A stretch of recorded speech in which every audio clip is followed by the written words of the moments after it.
Pregame.com.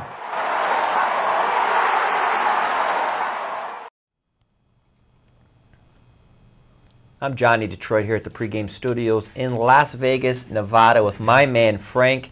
And due to the popularity of all the videos we did a while back at the old studios actually, there's a demand for more Frank. There's not enough of it. That's nice. So one of the things was a lot of people were emailing me, sending me messages on Twitter and whatever it may be with questions. So knowing I was coming into town and we're going out for dinner tonight, me, you and RJ, I opened it up to the community. I said, hey, okay. What do you want to know from Mr. Frank? Okay. So what we're going to do, we'll make this simple. I cherry-picked a couple of the questions right out of the community. These are right from community members, not some staged thing. So if you're ready, we could roll right now. Oh yeah, let's go. So we're going to go to the first one. My man Tony Alice over at the Pregame community wants to know what percentage on average of your bankroll you're betting a game, Frank? Well, see, that's like, for instance, our team, we didn't actually bet a percentage. We started the season in pro and college football with a certain amount that we were going to bet on every game.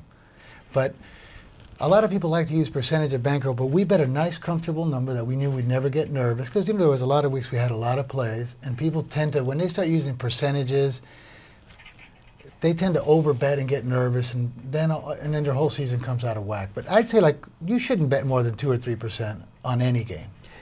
And on average, if you had a big game, for example, Tony also asked, he had like a two-part question. Since he's a good community user, I'll actually let him get two.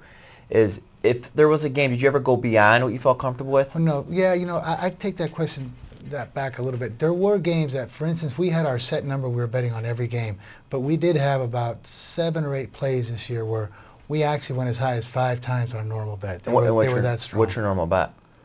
Our normal bet in the NFL that we were holding was $3,000 aside, $2,500 on totals. So if it was a big play and it was something, you'd go beyond the 2 or 3% roll per se, and you'd be betting 10 to 15,000 a game. Yeah, we did have 7 to 8 games that we did bet. I would say 3 to 5 times our normal bet, but not too many, because there's no guaranteed locks. Nothing wins for sure. So right. But these were that strong, and we were having a very great season. It's not what Kevin Duffy told me back in '87. No. All right, moving on. We have Kirk Sports wants to know, and it's another two-parter, is the best books in Vegas. Wow, the best books. Well, that's a really tricky question. I would say, you mean for limits or for? If you had to recommend, I guess we'll do it, because that's the thing, is he's probably thinking best books, where me knowing you, best books to you are ones that are going to allow you to take a bunch of money from them. And I know your thoughts on Vegas nowadays, as you've been here since, what, 64, right. Is, you've made a comment to me a bunch of times, is a lot of these Vegas books should have a charity license because they have no gamble left in them. So I guess for a recreational guy in town, if they just wanted to enjoy the experience, where would you recommend to go? So we'll make it an easy one first. Well, Cantor will take a bet. And, very nice books. Yeah, they're very nice, extremely sharp. You're not going to really get much from Cantor at any time. And I like Johnny Avello over at the Win. He's really sharp. People don't give him enough credit, but let me tell you something. He really tweaks his money lines and his numbers. He's extremely sharp. I really respect his lines, and he comes right out. Right. Comes right out. First one's on Sunday morning for the next week's college football. But I'd say to enjoy yourself, I would say the Cantor, the Hilton's nice, Wynn, and even some of the coast properties. They'll give you a fair shot. So if I had to say, give me the sharpest Vegas book that you respect their line, and the sharpest offshore book you respect your line. That was the other part of his question. So one book each, we'll make it simple. Just one? Sharpest, if you said you're going to book for the rest of your life, this sports book's going to book your action, you're going to have to trust them with your livelihood. What book in Vegas are you letting book your action? I get just one, because I have just two. enough. Well, I'll give you one, then you get an asterisk. Okay, right. Your first one. I'll go with Cantor. Okay, so Cantor's number one. Okay. Who's your asterisk fill-in book? My asterisk would be Wynn. Okay, so Wynn's number 2. What about offshore? Offshore, well, the obvious. Everybody's with, Pinnacle. But I really like this Vegas Vic. He really has a sharp line, and he's never off. And he even takes the lead on a lot of games, and he was right. He's right on a lot of games. Moving on, we have WSDJ wants to know for totals. Is that something that you're handicapping yourself, or is it just trading for information?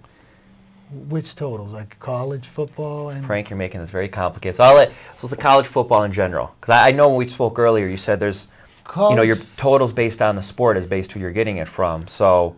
Well, I would say almost all totals in any sport, college basketball, college football, we do have 4 or 5 friends that live in, you know, Tulsa and Birmingham, so we get a lot of weather games. We do that in the college football, but even in the... especially the MAC, I think it was this year. I think you went like 14-5 or 14. No, we actually went on our weather games this year. We went 17-4. 17-4. That was games that were... Not bad. No. I mean, 18-3 is a little better, but I guess 17-4 pays the bills. Yeah, we had 21 plays, and we had to jump on a Monday by Wednesday, and we knew that the weather was going to be horrible, and we actually did very well. But we have sources of, I would say, 3 to 4 guys that determine on how we select our totals. Must be nice.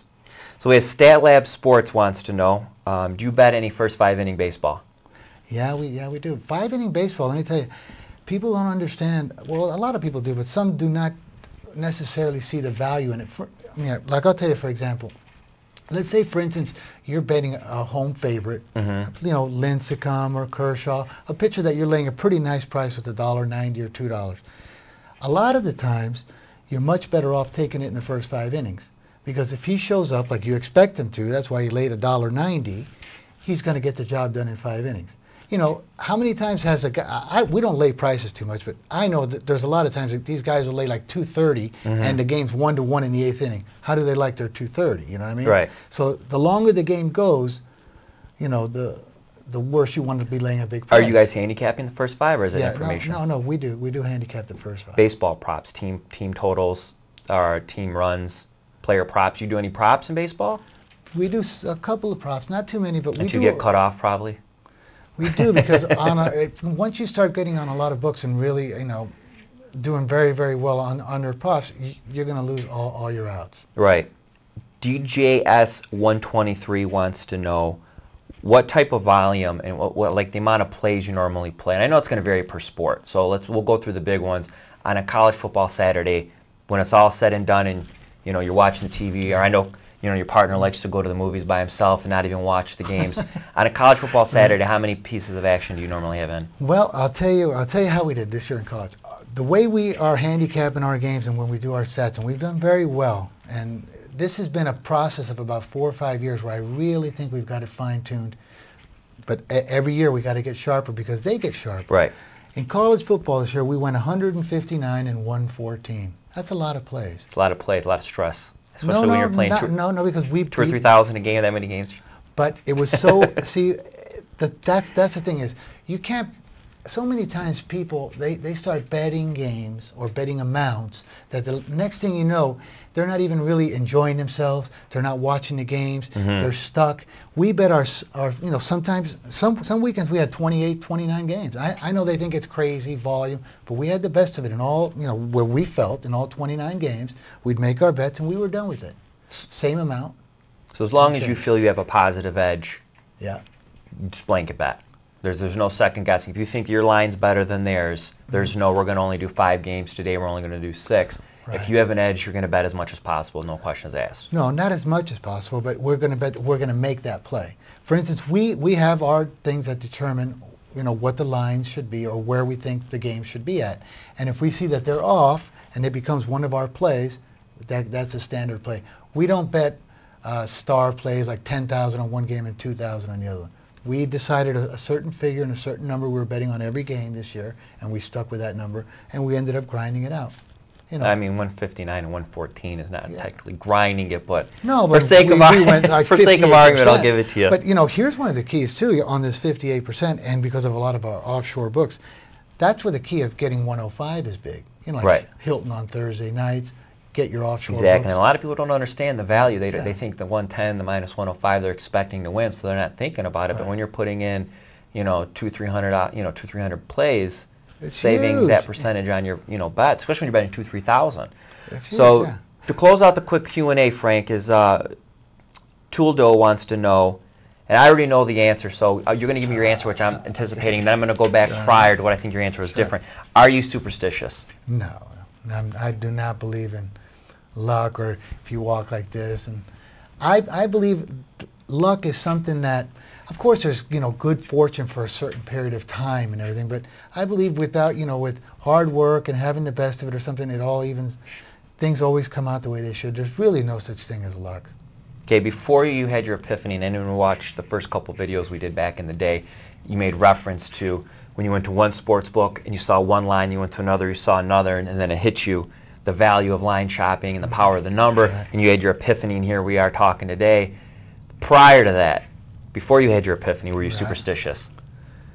Oh, I would say so, because I played a lot of baseball and highlight. Baseball players and highlight players, everybody, okay, I've won 7 out of the last 9 games when I had my white sneakers on. It gives you that confidence. I'm wearing my white sneakers, I'm hot with it. But come on, really. After a while, in gambling, I think superstition will really mess with you.